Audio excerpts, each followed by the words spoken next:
What's going on, guys? It's Hi with the Upper Left USA, and I'm currently in Acoma, Mexico right now, and I'm here because I've been hired to shoot a destination wedding.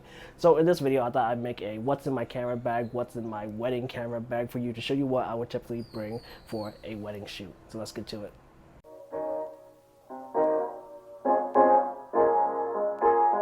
First off, let's talk about my new camera bag. This is the Evox CP 26 liter, and I've had it for a few weeks now, used it on a few different occasions, and of course here in Mexico, so it's really getting field tested. This is not meant to be a review video, so I'm just going to glance over it, but I will be making a full in-depth review on it once I come back to the States, so keep an eye out for that. So let's open up this bag and see what I have in here. I think the most noticeable thing when you open up my camera bag is the amount of microfiber cloths that I have in here. They're good for keeping around just for cleaning purposes, but when I travel, I like to really grab these larger ones and just fold them up, keep them on top of my lenses and my other smaller gear, because obviously, well, I'm shooting with Sony mirrorless cameras nowadays, so they're generally smaller than their DSLR counterparts, which most bags are going to be designed for because they've been around on the market longer.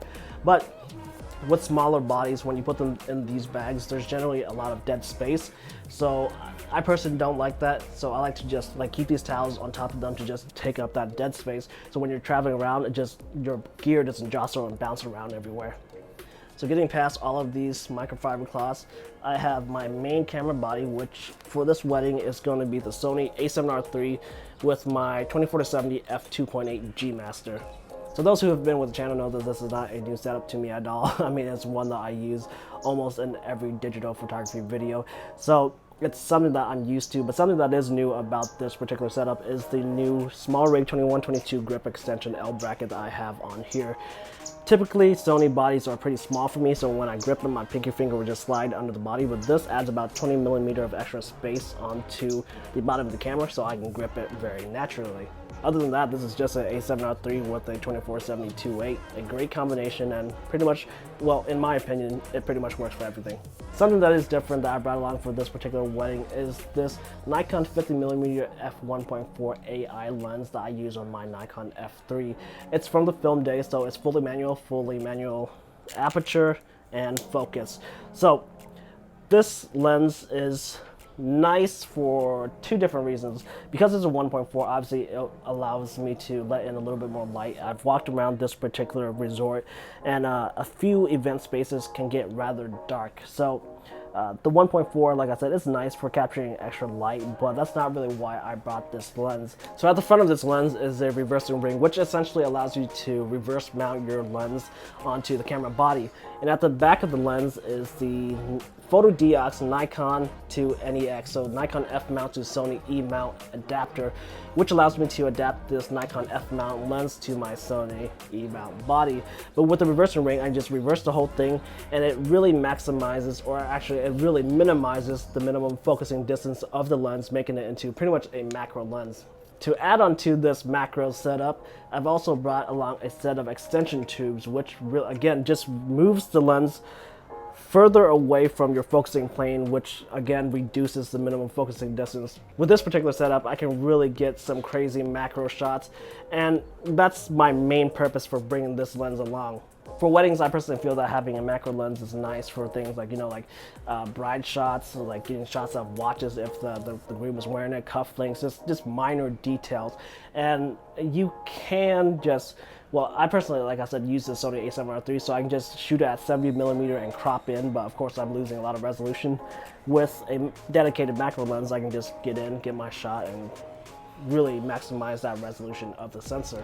And as far as dedicated camera gear, that's about it. One body, two lenses, and call it a day. So now let's get into some of the other gear that I brought along. In this main camera compartment, there's really only two other things. A camera strap. This happens to be my Peak Design Slide Lite camera strap, which I've made a review for, and like I said in that video, this is pretty much like my favorite camera strap nowadays. And the last thing is my Western Digital My Passport Pro RAID. So this is a Thunderbolt hard drive, but the thing about this is that it actually has two drives in one, and it allows me to configure them in a RAID pattern. So with RAID hard drives, you essentially use more than one drives, and well, there's a lot of various ways that you can arrange them, but this particular one is set up as the drive 1 is like the main drive and drive 2 is a backup drive. So if one of the drives in here fails, I have a backup of it on the other drive inside this particular RAID array. And at the end of the day, when you're shooting important events like this, it's all about backing up your photos and your video and everything else that you're capturing for your clients in multiple places so that it's safe and secure in case one thing messes up. Say the memory card fails, say one of these hard drive fails, I have it in at least 3 different places, so hopefully I'll be safe if anything were to happen. Finally, let's get into this last compartment that I actually keep things in on this particular bag. In here, I typically keep all of my filters. So I have my Wine Country camera filter system with my Wine Country camera Blackstone ND filters. And for this trip, I brought along a polarizer, a 3, 6, and 10 stop solid ND filter, and I have a circular polarizer. Actually brought along 2 different circular polarizers, one dedicated to the lens and the other is dedicated to the Wine Country camera filter system. And to be honest with you, I think I brought these filters along for really no reasons because I don't think I'm going to use them at all. Something that will be useful though is a intervalometer or a shutter release cable remote.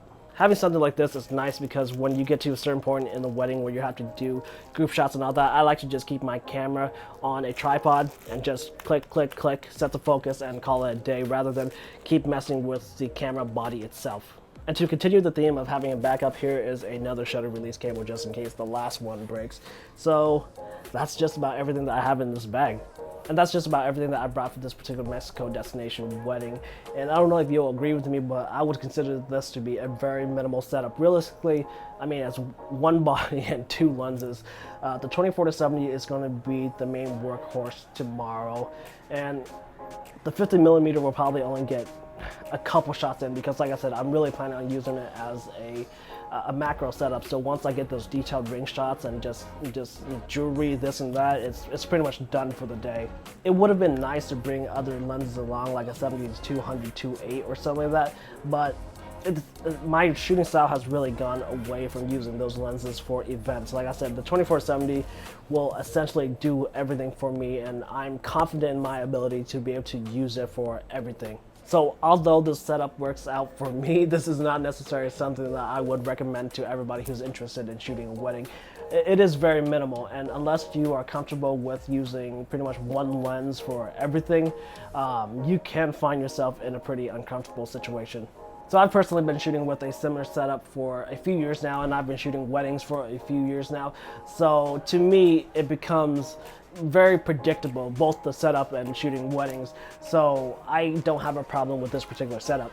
Like I said, this setup is not necessarily recommended, but it does offer you some freedom once you get used to it. Well, anyways, I'm going to end this video here because I have to go prep for this wedding. I'm just shooting it for you guys as I have some downtime, but it's time to get to work.